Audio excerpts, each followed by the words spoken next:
جی ناظرین، welcome back. ایک دفعہ پھر آپ سے ہمارا رابطہ جو ہے وہ جڑ گیا ہے، اور اس کے ساتھ ہی میں اپنے چھوٹے عمل عظیم ثواب کو جو ہے آگے بڑھاتی ہوں، اور اس سیگمنٹ میں تھوڑا سا آپ کے سامنے فضیلت تسبیح سیدہ فاطمۃ الزہرا سلام اللہ علیہ کے بارے میں کچھ بتانا چاہوں گی۔ یہ اس میں امام جعفر صادق علیہ السلام سب سے پہلے جناب سیدہ فاطمۃ الزہرا سلام اللہ کی جو عبادت کے بارے میں کچھ بتا رہے ہیں، اور آپ فرماتے ہیں کہ کسی نے سوال کیا کہ حضرت فاطمۃ الزہرا سلام اللہ علیہ کو زہرا کیوں کہا جاتا ہے، تو آپ نے فرمایا جس وقت حضرت فاطمۃ الزہرا سلام اللہ علیہ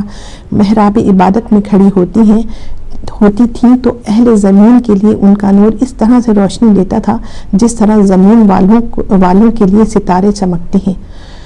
اس سے اندازہ ہوتا ہے کہ میری بیوی جب عبادت کے لیے نماز پہ کھڑی ہوتی تھی تو ان کے کس قدر جو ہے وہ روشنی اور نور نکلتا تھا۔ اس طرح سے مثال دی ہے میرے مولا نے کہ جس طرح سے ستارے جو ہیں وہ زمین والے جب دیکھتے ہیں تو کس طرح سے وہ ستارے جو کہکشاں چمکتی ہے اور جو روشنی ہوتی ہے پورا آسمان روشن ہو جاتا ہے، تو اسی طرح سے میری بیوی کی عبادت میں جب وہ کھڑی ہوتی تھی تو اہل زمین والے عرش کے لیے اہل زمین کے لیے وہ نور اس طرح سے پھیلتا تھا ان کا۔ اور اس کے ساتھ ہی میں تسبیح جو میں نے کہا کہ تسبیح فاطمۃ الزہرا سلام اللہ کے بارے میں بھی ہمیں کچھ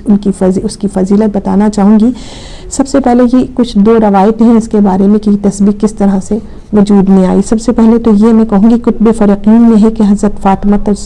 سیدہ فاطمۃ الزہرا سلام اللہ علیہ کو کام کاج میں کچھ دقت محسوس ہوتی تھی، تو آپ نے حضرت امیر المومنین علیہ السلام کے ارشاد کے مطابق اپنے پدر بزرگوار سے ایک کنیز طلب کی، جس پر حضرت نبی اکرم صلی اللہ علیہ وآلہ وسلم نے ارشاد فرمایا کہ اے سیدہ فاطمۃ الزہرا سلام اللہ علیہ، میں تم کو ایسی چیز تعلیم کرتا ہوں کہ جو کنیز سے بہتر ہے، اور وہ یہ ہے کہ 34 مرتبہ اللہ اکبر اور 33 مرتبہ الحمدللہ اور 33 مرتبہ سبحان اللہ پڑھا کرو۔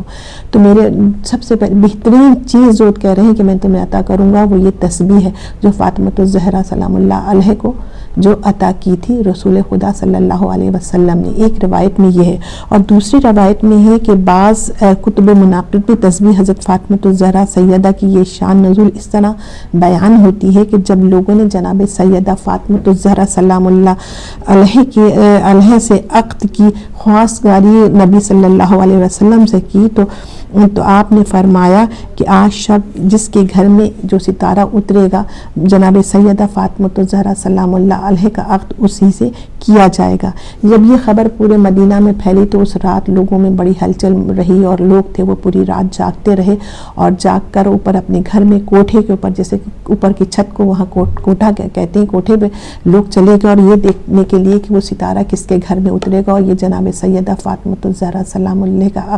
عقد کس سے ہوگا۔ تو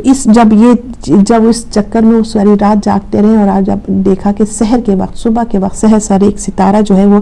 آسمان سے زمین پر اترتا ہوا نظر آیا، اور جب یہ ستارے پہ جناب سیدہ فاطمۃ الزہرا سلام اللہ علیہ کی نظر پڑی تو اس وقت آپ کے زبان اتھر سے نکلا اللہ اکبر۔ جب وہ ستارہ آسمان سے عرش سے زمین پہ اتر رہا تھا تو جناب سیدہ فاطمۃ الزہرا کی زبان اتھر سے جو تھی وہ اللہ اکبر کی جو تسبیح جو تھی وہ جاری ہو گئی، اور اس کے ساتھ اس کلمے کی آپ تکرار فرماتی رہی، یہاں تک کہ ستارہ خانہ علی ابن طالب علیہ السلام کے پر نازل ہوا اور ساکن رہا، مطلب ان کے در پر آ کر وہ ستارہ رک گیا اور وہاں ساکن ہو گیا، اور جس وقت یہ ساکن رہا تو میری بیوی کے جو ہے وہ جو ہے زبان مبارک سے جو تھا وہ الحمدللہ کا جو ہے وہ ورد جو تھا وہ جاری ہو گیا، الحمدللہ کا ورد جو تھا وہ جاری ہو گیا۔ اور جب انہوں نے دیکھا کہ یہ ستارہ دوبارہ عرش کی طرف جو ہے وہ جو دوبارہ جو ہے وہ جا رہا ہے، پرواز کر رہا ہے، تو اس وقت ان کی زبان مبارک سے جو تھا اس وقت جو تھا وہ سبحان اللہ کا جو وہ ورد تھا وہ ان کے زبان سے جاری ہو گیا۔ تو یہ جو تین جو تھے پروردگار عالم کے نام جو تھے اللہ اکبر، سبحان اللہ اور الحمدللہ، جو تھا وہ جو عمل تھا وہ یہی کہتے ہیں کہ تسبیح فاطمۃ الزہرا سلام اللہ کے نام سے موسوم ہوا اور اسی کے تاقیب، اور یہ اتنی ہے کہ اس کی تاقیب کی گئی ہے کہ اسے ہر آپ معصومین علیہ السلام نے اس کی بہت تاقیب کی ہے کہ آپ ہر نماز کے بعد اسے پڑھا کریں. تو یہ 2 روایتیں تھیں جس سے ہمیں پتہ چلتا ہے کہ یہ تسبیح کس طرح سے تھی، کس طرح سے یہ بنی تسبیح فاطمۃ الزہرا سلام اللہ کے نام سے. اور اس کی بڑی فضیلت بھی ہے، اور اس کی بڑی فضیلت بھی ہے اس تسبیح کے پڑھنے کی. اور امام جعفر صادق علیہ السلام ارشاد فرماتے ہیں کہ اپنے بچوں کو ہم اپنے بچوں کو اس طرح سے جو ہے وہ جو ہم اس چیز کی پڑھنے کی جو ترغیب دیتے ہیں، یہ بتاتے ہیں کہ فاطمۃ الزہرا سلام اللہ کی تسبیح کی جس طرح سے ہم اپنے نماز کا حکم ان کو دیتے ہیں، مطلب اس طرح سے انہیں، مطلب آپ اس سے اندازہ لگا لیے کہ نماز کی فرض ہے اور اس کا انہوں نے کہا اسے پڑھنا ہے. تو وہ کہہ رہے ہیں ہم اپنے بچوں کو اسی طرح سے بتاتے تھے کہ جس طرح سے نماز ہم پڑھتے ہیں اور ہم پہ فرض ہے، اسی طرح سے ہم اپنے بچوں کو یہ بتاتے تھے کہ تسبیح پڑھنے کا آپ کو ہر حال میں پڑھنی ہے. تو لہٰذا اب اسے کبھی ترک نہیں کرنا ہے، کیونکہ جو ہمیشہ سے پڑھتا رہے گا وہ بخت اور شقی نہیں ہوگا. مطلب ایک تو وہ کہتے ہیں نا بدبخت بدنصیبی ہے، کسی لحاظ سے گناہوں میں مبتلا کسی طرح سے پڑھے، اور وہ شقی مطلب ایک طرح سے شقی قلب نہیں ہوگا، وہ ظالم انسان نہیں بنے گا. تو اس میرے مولا نے اس اور مزید فرماتے ہیں میرے مولا کہ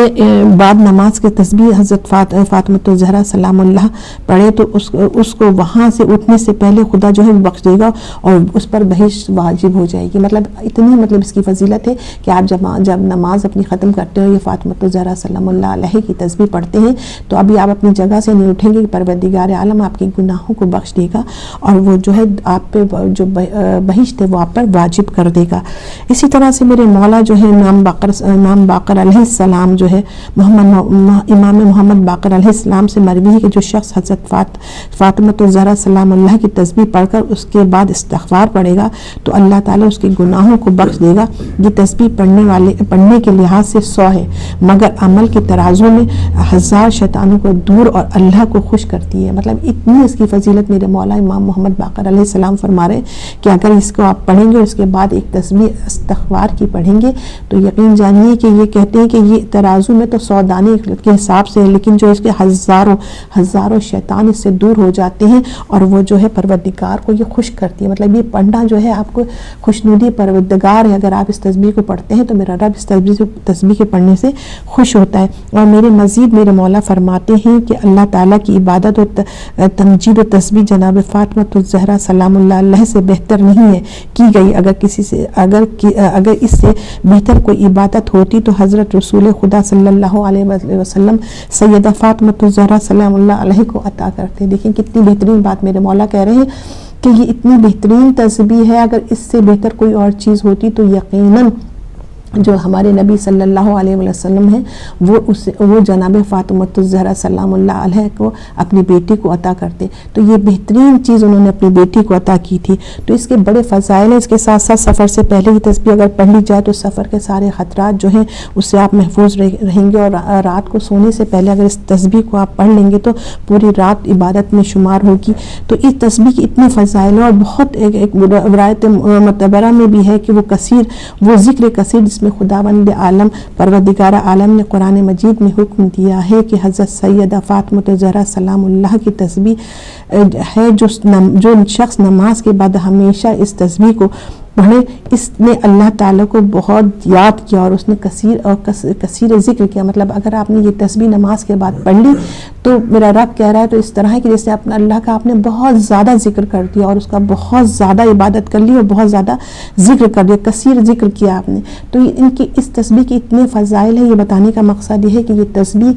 ہر حال میں ہر موقع پہ اس کو آپ پڑھیں، چاہے نماز ختم کرنے کے بعد جائے نماز پہ پڑھیں، اور اس کے علاوہ بھی کوئی بھی مصیبت کوئی بھی پریشانی ہو اس تسبیح کو آپ استعمال کیجئے. رات سونے سے پہلے ضرور پڑھیے تاکہ پوری رات آپ کی عبادت میں شمار ہو.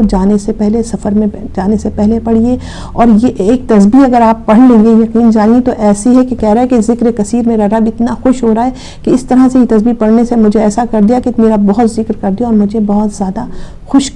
کر دیا. تو لہٰذا اس تسبیح کو آپ ضرور اپنے جو ہے وہ جو کہتے ہیں نا عمل میں آپ عمل کیجئے اس پہ، اور اس کو اپنے اعمال میں جو ہے وہ شامل کر لیجئے تاکہ صبح دوپہر شام جس وقت بھی ہو سکے آپ جیسا بھی موقع ملے آپ تسبیح کو پڑھیں. بلکہ اگر آپ مصروف ہیں